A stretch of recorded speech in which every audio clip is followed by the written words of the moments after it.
Excellent. I see 2 people in the chat. That's sad. I'm going to cry. But that's okay. We'll figure this out. So, fun fact.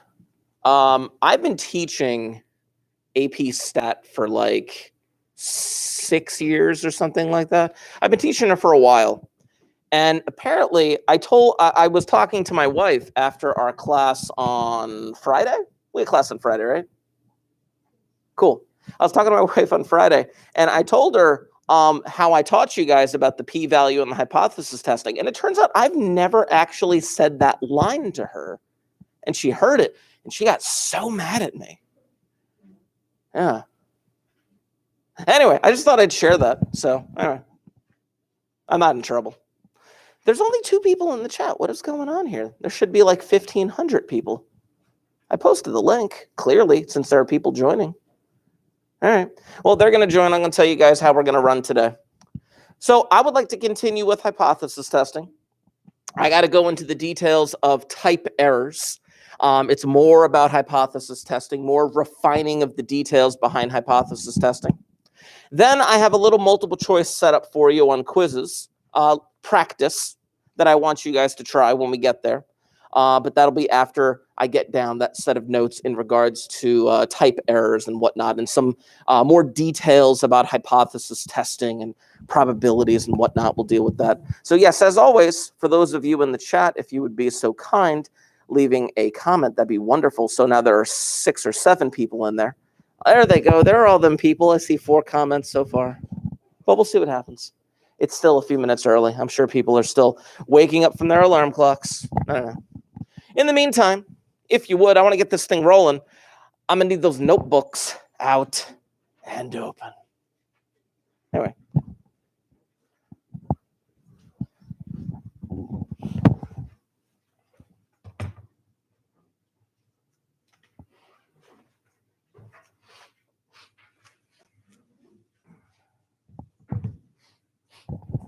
Anybody watch WandaVision? I have that song, It Was Agatha All Along, stuck in my head. I can't get it out. I watched a video yesterday which showed the piano keys behind each of the theme songs throughout each episode, showing the similarities between them and the 4 keys that they use for the basses for every song. It just blew my mind. But now I have it stuck in my head. It's one of those things. You know, you ever hear the song Africa by Toto? Hey, I had that stuck in my head for like 2 months a couple years ago. Just saying. There are earworms. Anyway, back to this. Now, hopefully I got that stuck in your head. What? Whatever that is. Sorry, I got an email about stuff that I don't care about. Back to this. Today, it's March 2nd. I want you to think about this for a second. I don't know why I wrote the word March. Probably because I was saying it as I was writing it. Whatever. I want you to think about this. September, October, November, December, January, February. You're 60% done with your school year. Think about that. Don't give that look. You're 60% done with your school year. Shut your face. You're 60% done. Just think about that. Just soak that in for a moment. Anyway, whatever. Back to this. More about hypothesis testing. I have some memes that I want to show you today, but first I got to write down this information for you. As I mentioned last class, when you perform a hypothesis test, there is always the possibility that you are wrong. That's always a possibility. You could have all of the evidence in the world.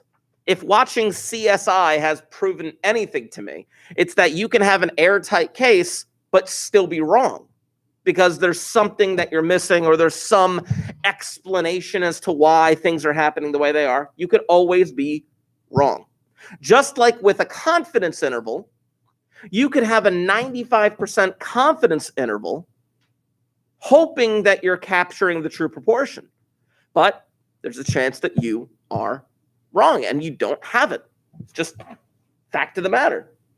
So the two major types of errors that we deal with, we call them very creatively. We call them, the first one is a type 1 error. And yes, that is not a typo. I put type I error because it's the Roman numeral for 1. That's typically how they have the notation for it, for a type 1 error. There we go. Sorry, I was just fixing my phone so I could see the chat. There we go. Hey, all you people in the chat, I can see you. Anyway, a type 1 error comes down to this. There is a reality, and then there is your conclusion. You don't necessarily know the reality in real life, but obviously you know what conclusion you can come to. The reality, the null, is actually true. Now that you may or may not know. You may not know that. In fact, the whole purpose of hypothesis testing is putting that null hypothesis on trial. You're trying to determine whether or not you are going to reject that null or you are going to fail to reject that null. So in a type 1 error, the reality is the null is true, but we conclude to reject it. That is a mistake. Now, you may not know that is a mistake when you actually do that. You may not know that. You're only concluding what the evidence has led you to. That's the whole point. You have a certain amount of evidence, and you come to a rational conclusion based on a standard of statistics. But again, you could be wrong. And if you are wrong in that direction, then it is a type 1 error. Then, the very creatively named type 2 error, which again, yes, that's a Roman numeral for 2. The reality is the null is false. Now again, we don't know that. We assume innocence until proven guilty. You assume the null is true in any type of hypothesis test that you're doing. But in a type 2 error, the reality, which you may not know, is that the null is actually false, but we conclude to fail to reject. That would be the conclusion that we ultimately come to in a type 2 error, if we make a type 2 error, that is. Now, there are consequences. There are real-life consequences that you can face. For example, you are the statistician for a pharmaceutical company, and you are putting a brand new type of pill up to a hypothesis test, determining whether or not this new type of pill is better than the old type of pill. It doesn't matter what it is. It could do anything. That's not the point of this. So this new type of pill, you're trying to determine, okay, let's assume at the beginning that this pill is no better than the original pill. Let's just presume that for a moment. In fact, I'm just going to sketch this out on the board just so I have a reference for it. But, I'm going to put a white piece of paper there to make it easier to see. There we go. Cool. So the null would be that the new pill is no better. Again, innocence until proven guilty. The idea that the old pill works just as good as the new pill. And then the alternate would be that, the new pill is actually better. So greater than the old pill or something like that. And then if you decide to reject this null hypothesis, you're basically concluding that the new pill is better. And if you fail to reject, you are basically saying that the new pill is no better. I want to talk about the consequences of this, though. If you decide to reject that null hypothesis, saying that the new pill is no better, then you're basically, okay, well, the new pill is better. Okay, so we're going to start shipping out that new pill. You're wrong. The new pill is not actually better if that's a type 1 error. You're wrong. But what's the consequence of that? You ship out a new pill. It's no better than the old one. You're wrong, but, no harm, no foul, right? I guess, it's a new pill and people are getting better at the same rate as the old pill. Cool. But in a type 2 error, you are failing to reject. Meaning you're saying, I'm failing to reject this. I conclude that the new pill is no better. Or I have evidence to suggest that the new pill is no better. So you stick to the old pill. But you're wrong in a type 2 error. A direct consequence of that is this. The new pill could have helped more people. It could have helped more people, but because of your statistical analysis, you made a type 2 error, and now people are getting sick when they didn't have to. There are different types of consequences to this. There are different types of consequences depending on if it is a type 1 or a type 2 error. I want to show a meme. I love it. Let's see. Type error meme AP stat. Images. There it is. See if I can make this big. Hold on. See if I can make this big. Open up in a new tab. There we go. Make that bigger. This is a classic AP stat meme. But it kind of gives the idea, again, of that type 1 and type 2 error. Not only is it hilarious, but it is also informative. If you are going to come to a conclusion as to whether or not somebody is pregnant, then the null hypothesis is innocent until proven guilty. The null hypothesis is nothing's going on, nothing out of the ordinary. So the null hypothesis would be no baby. That would be the null hypothesis. And if you reject that null hypothesis, you are basically saying you're pregnant. That's what you're basically saying. In a type 1 error, you are rejecting that null, but you're wrong. Clearly, this doctor is wrong.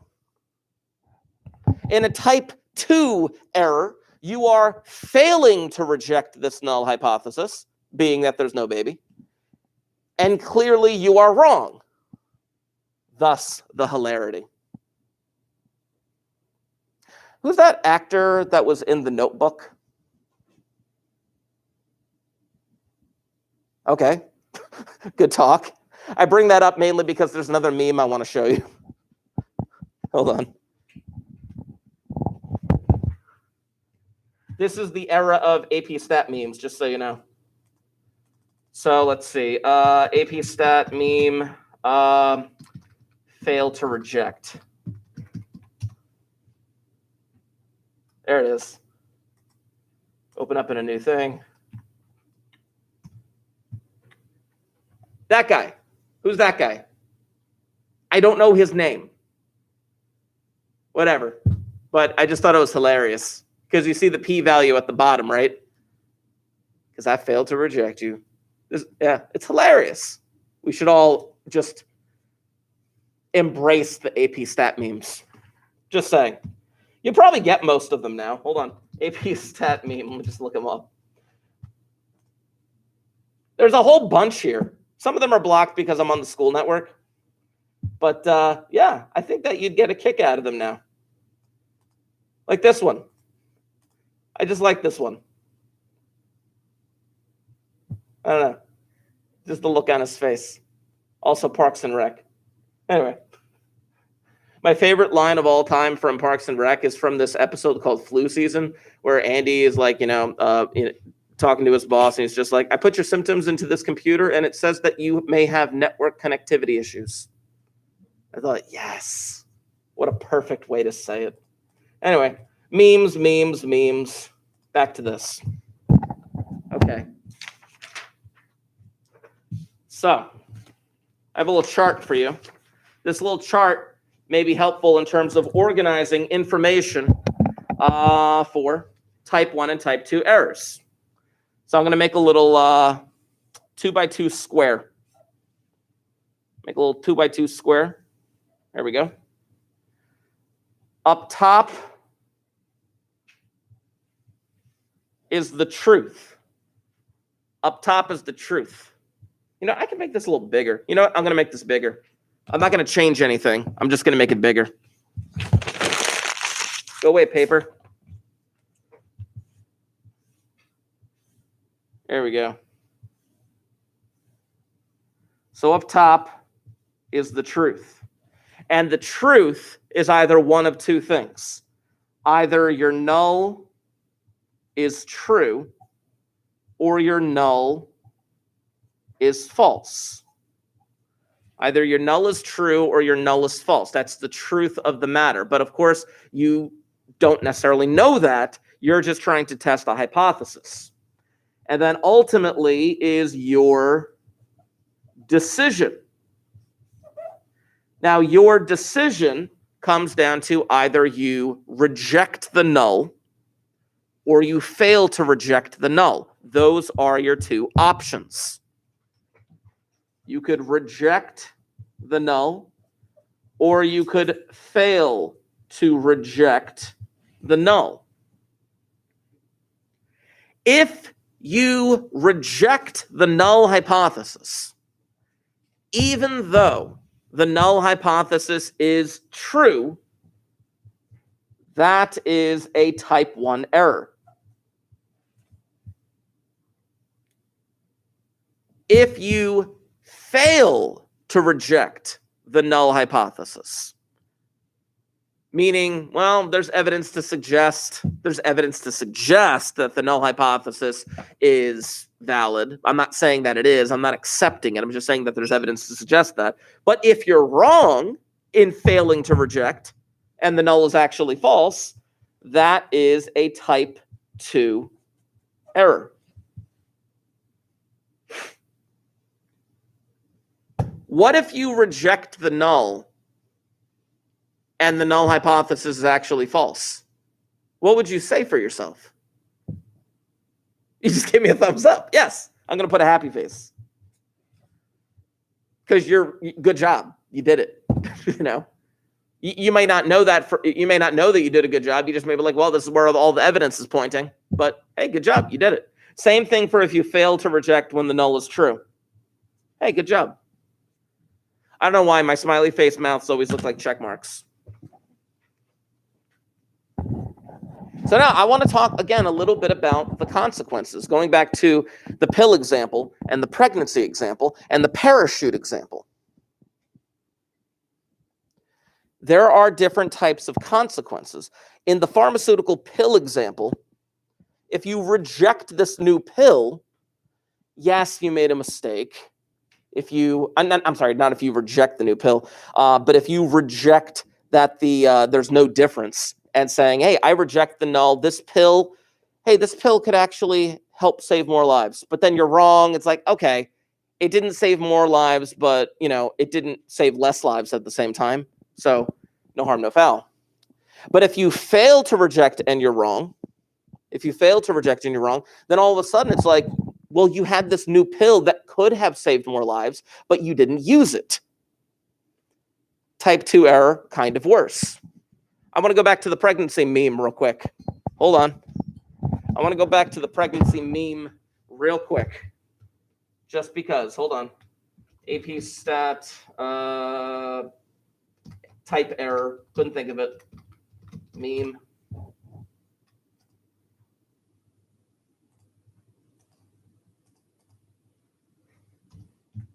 Yeah. In your opinion, now, yes, the doctor made a mistake in both cases, but in your opinion, which one is the worse error? Yeah? Yeah. Like, if you're telling her she's not pregnant when she clearly is, then she's not going to be receiving, like, prenatal care that she may need. Whereas if you make a mistake with the guy on the left, it's like, oh, that's embarrassing. You know? Think about the parachute example. Hold on, I got to get out of this full screen. Here we go. Think about this parachute example that I've talked about in the past. In the parachute example, you have a null hypothesis. And the null hypothesis is there's nothing going on. There's no funny business. Innocent until proven guilty. In the parachute example, the null hypothesis is the parachute is good. There's nothing going on. That's the assumption that you have at the very beginning. There's nothing wrong with it. Cool. So you have two options. You could reject that parachute. And if you reject that parachute saying, nope, I'm concluding that there's something wrong, I reject that null hypothesis. Well, you don't go parachuting. Okay, you don't get to jump out of a plane. You made a mistake, and the consequence is you don't get to have fun. Whereas, if you fail to reject that, saying, you know what? I have no reason to believe that this parachute is there's not anything wrong with it. I'm going to go jump out of a plane. But you're wrong, you're dead. In that type 2 error. If you fail to reject and you're actually wrong. More often than not, a type 2 error has more dire consequences. That's not 100% of the time, but when you actually break it down to the context of the situation, a type 2 error typically has worse consequences. It happened with the pharmaceutical pill example. It happened with the pregnant lady. It happened with jumping out of a plane. You go splat. Oh, I made a type, because the thing is, a type 1 error, you're wrong, but, you can still kind of come back from that. A type 2 error, it's like, oh, something might happen as a result of this. Okay.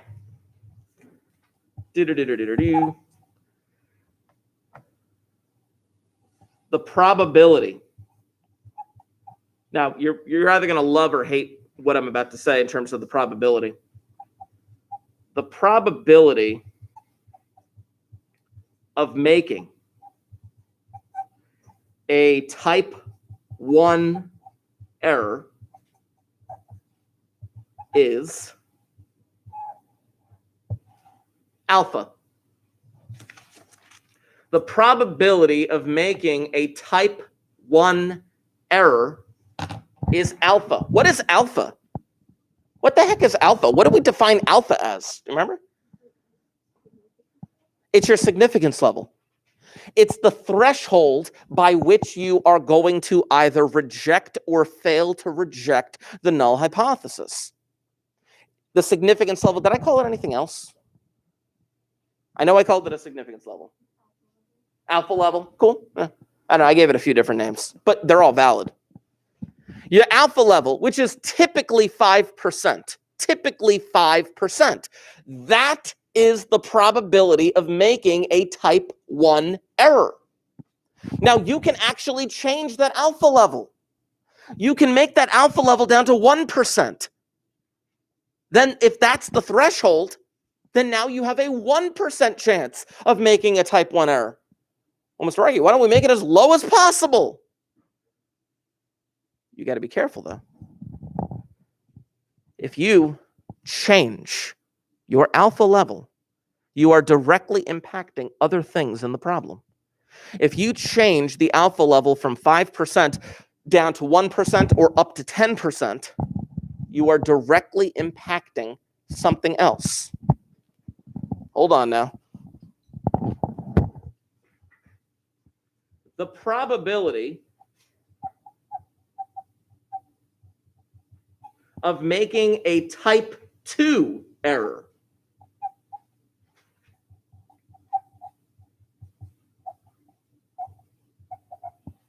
is beta. Beta is like a slanted B with like a little elongated tail. But it's beta. So I told you how to calculate alpha. Literally, you don't actually calculate alpha. Alpha is set pretty much at the beginning of the problem. And if it's not, it's a hop, skip, and jump to figure out exactly where the threshold should be. We'll get to future problems like that. We know what alpha is. We know the numerical value of alpha. We don't have a way of knowing exactly what beta is. We don't. Beta is some unknown number, and we don't actually know what it is unless they tell us. Well, Ms. Markey, how the heck does this help us? Well, hold on. Let me write down a couple of statements, and then I'm going to talk to you about how we're going to figure out what beta is. Or not what beta is, but generally what to do about beta. Beta is not calculated or set like alpha. It is not calculated or set like alpha. It's not. We, parentheses, most likely, close parentheses, won't know what beta is. Beta is not calculated or set like alpha. We most likely will not know what beta actually is. Let me separate those two statements here. There we go. It makes me feel better. So let's see. How the heck do we go about this? Here's what we do. And here's what you need to know. And here's the ultimate statement for determining what the heck you do with alpha and how you actually relate it to beta. Alpha and beta are inversely related. They are inversely related. What the heck does that mean? Inversely related. Alpha and beta are probabilities. They are decimals between 0 and 1. What the heck do I mean when I say that they are inversely related? Ooh. What do you think? I guess so let's say we have one. I don't really know how to say it in words, but let's say we have one, right? And then A is a certain portion of that, B is the other portion of that. I see what you're saying. I think that's more along the lines of a complement. Yeah, like if one's like 45%, the other's 55%. Yeah. Yeah. No. You're thinking of a direct calculation between the two. But we're not going to be able to know exactly that. Now, inverse does have multiple meanings in the realm of math. If you're thinking like inverse operations cancel each other out. Like if I add 3 and then subtract 3, those are inverses of each other. In another form of an inverse would technically be a reciprocal.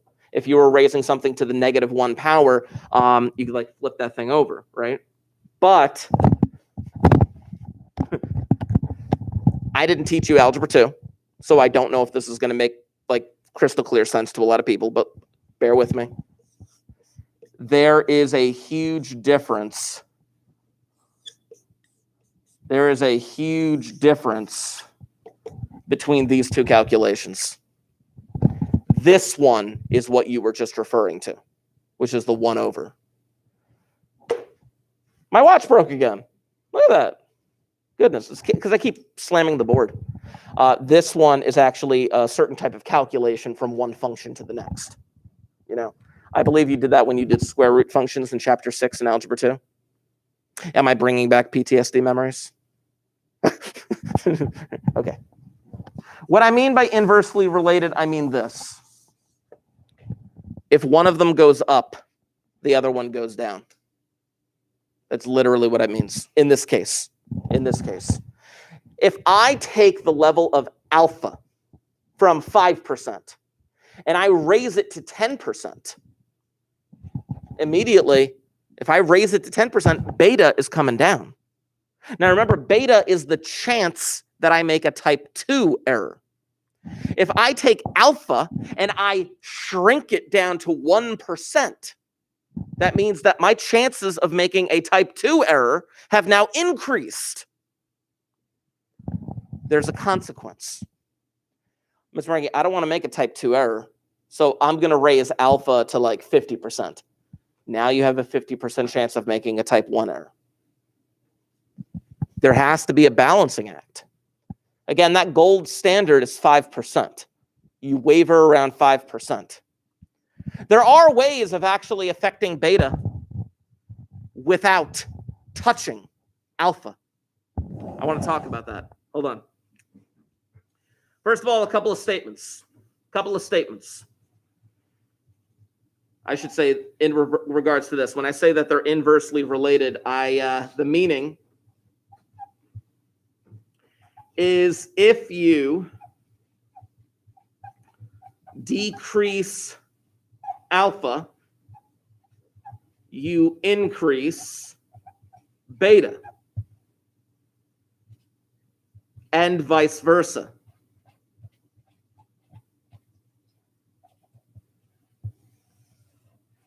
You guys know what vice versa means, right?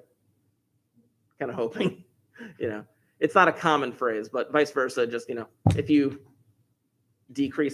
increase alpha, you decrease beta, and vice versa, Anyway. To reduce both errors, both of those errors, you increase your sample size. Oh, that's fantastic. Let's have a sample size of 200,000. Uh-oh. We can have a sample size of 200,000 in most cases. Do you know why? What's the assumption? Less than 10% of the entire population. Yeah, you can't have a sample size more than 10% of the population that you're choosing from. This is an incredible balancing act. You set your alpha to a certain level, or maybe the problem tells you to. That immediately determines where beta is. We don't know where beta is. But if you decrease alpha, your type 1 error chance, you increase beta, your type 2 error chance. Crap. So let's maybe put it at like 7% or 10%. We'll increase alpha. Yes, that'll decrease beta, but now you're increasing your chances of a type 1 error. Okay, let's try to reduce both errors. If we can possibly reduce both errors, let's increase the sample size. Great, we'll increase the sample size. But again, you can only go up to a certain amount. How many students are enrolled at Barnegat High School? Which means that if you took a sample, you could only have a little bit over 100. You can't sample like 500 kids. That would violate that condition, that 10% condition. This is a weird balancing act, but this is what statisticians have to do. They want to decrease their errors. They want to increase their sample size. But of course, if you increase your sample size, if you're working for, let's say, a polling company, and you increase your sample size to like 2 and 3 and 4,000, that means that the company has to spend more money to collect that sample. It's such a weird balancing act. You have to look at it from the statistical point of view, and you also have to look at it from the practical point of view. I want to get to that quizzes. I just have one more piece of information I want to write down here. This is, in my opinion, one of my favorite definitions in statistics. The hypothesis tests ability to detect a false null hypothesis is called, I'm going to leave you in suspense for a moment, just so I can talk about what I just wrote.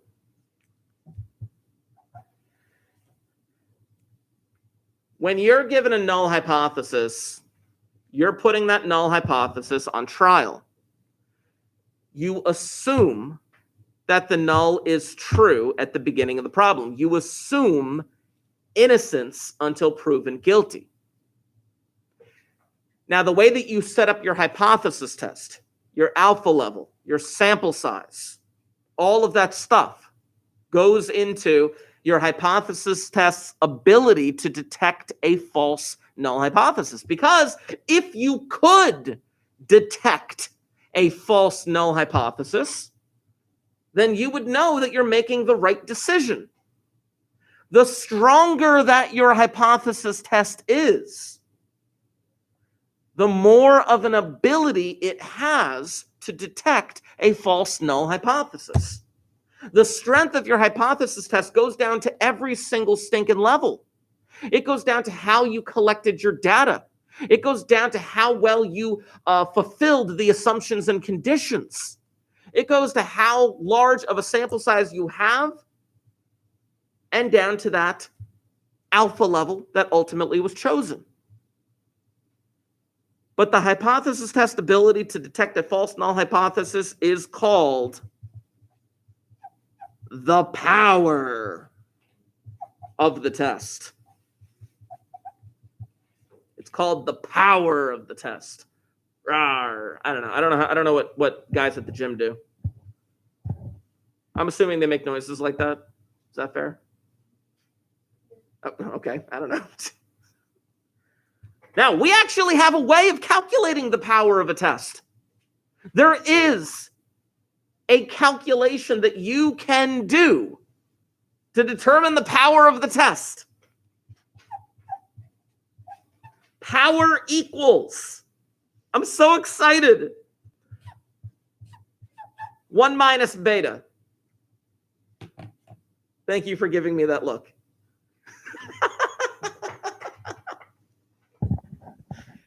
We don't have a way of calculating beta.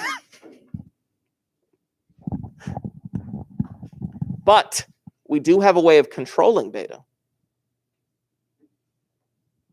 If we want to increase the power of a test, we would want to decrease beta.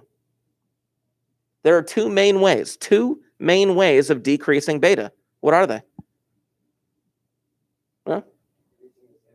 Increase the sample size. Increase alpha. Yeah. Obviously, again, that little balancing act that we're trying to get done with this thing, because sometimes we can't control the sample size. Sometimes we have to stick to a certain sample size. Sometimes we want a sample size large enough that's under 10%. Sometimes we want a sample size large enough in order to get within a certain margin of error. I love it so much. Okay. I have a quizzes for y'all. If you would, I'm going to need those Chromebooks out and open. For those of you in the chat, obviously you already have your Chromebooks out and open. Good for you. I'm going to type the code for this quizzes into the chat in a moment. I just got to bring up the screen. Chaboom. Oh, there's the pregnancy thing. Chaboom. There it is. Now I'm going to type that code in. If I made that full screen, does that jump over? Yes, it does. Oh, my word. Okay, I want you to mark this date. It is March 2nd. It is March 2nd. Do you remember all those times that I did quizzes on the computer and then y'all couldn't see the code? If I just went full screen, they can see it now. I just figured that out. Go me. Okay, fine. No. -2. From, I don't know. I'm going to type it in regardless. Hold on. 706 452. There we go. There is the quizzes code. I want y'all joining that as quickly as humanly possible. This is a practice. This doesn't count against you, but I need to get on top of these multiple choice questions, if you would.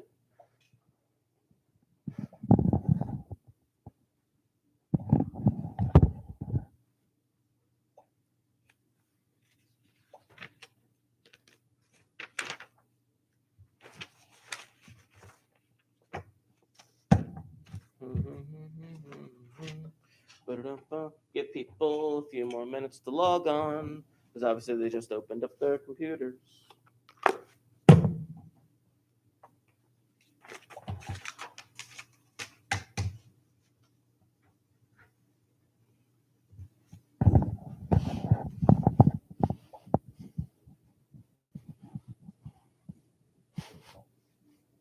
You know, my son recently discovered that he loves playing Mario Galaxy. It is a great game. It's better than I remember. It's much better on the Switch. Just saying. I've played it on the Wii, and it's like, okay, cool. On the Switch, it's much more intuitive. My opinion.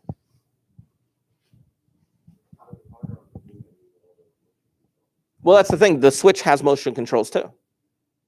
Yes, the Switch has motion controls in the controllers if you detach them. You could play handheld, and when you play handheld, you can actually tap the screen and collect stuff. But I find that a bit awkward. So, all right, I'm going to get this thing started. If you haven't joined, please make sure that obviously you're getting the heck on there and joining. Hit that start button. We'll get going with this. Ha ha!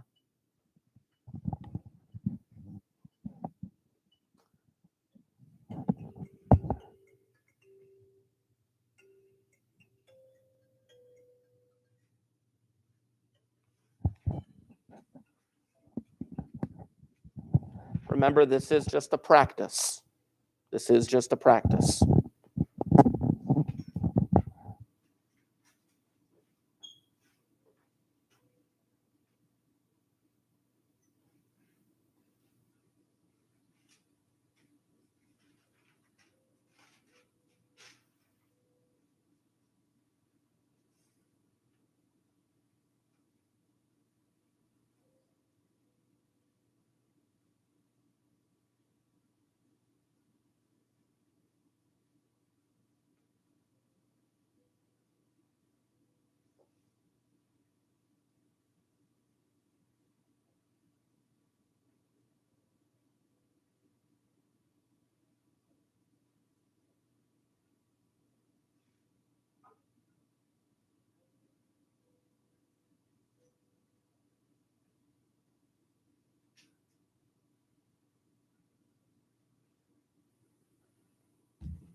for you guys that are still working on this, I'm going to give it about another minute.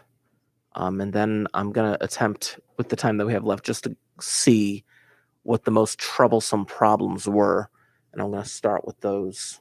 But this multiple choice review should bleed into next class, because I would like to use these questions to kind of focus on, to get us more adept at what you just saw. So about another 45 seconds.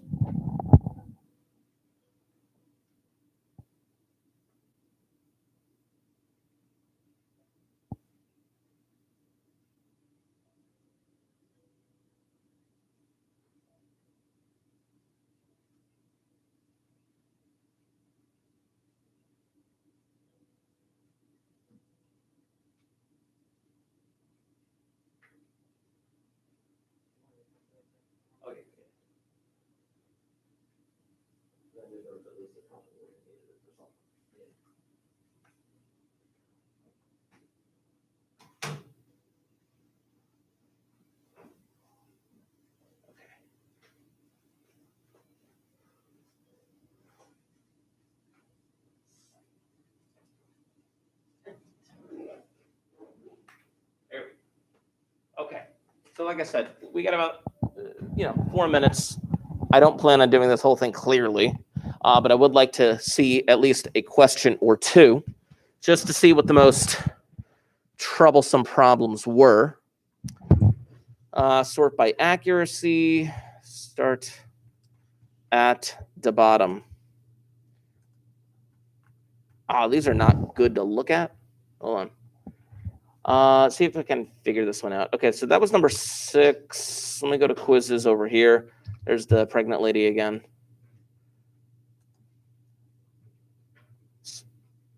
I thought that I'd be able to see those things a little bit easier. View the quiz. This was number 6. Okay, all right. I think that might be as large as I can get it right now. I'm going to have to try and do a better type of printout of this information. But it basically says a hypothesis test has the given null and alternate hypothesis. The null being that P is equal to 0.10 and the alternate being that P is not equal to 0.10. Compute the value of the test statistic if the sample size is 500 and the sample proportion is 0.04. Now, the test statistic in question is actually calculating the z-score. The test statistic in question is actually calculating the z-score of this particular situation. The sample proportion was 0.04. The mean that we assume is 0.10. And because we're assuming a 0.10, this would be the calculation of the standard deviation. I don't know what the exact answer. It was one of the negative answers, but I'm just going to double check that right here. Ba-bow. Yep, the answer was B. Being that the sample was less than the assumed mean of 10%, it would give us definitely a negative z-score. It's like one of those little things. Here's the interesting thing about test statistics. There was one question on this quizzes where they asked about a test statistic and then 2 choices gave you like t equals and 2 choices gave you z equals. The answer was definitely one of the z's because I have not taught you t yet. Eventually I will. Eventually we will talk about what the heck a t statistic actually is. There is a definitive moment when you need to determine whether or not you're going to go down the path of z testing or t testing, but that is for another day. Okay. Instead of searching through this, because again, I do realize some of these questions might be a little bit small, and being that we have about a minute left, I'm going to wrap it up there because I do have to get set up for next class. But next class, I am going to come back to these multiple choice questions just to kind of inform what we do next. Yeah. Anyway, if you haven't left a comment in the chat, please make sure that you do, because I've already gone through the ones that you have right here, and I'm going to sign off in about, well, a little bit, like 30 seconds or less. I don't know. Anyway.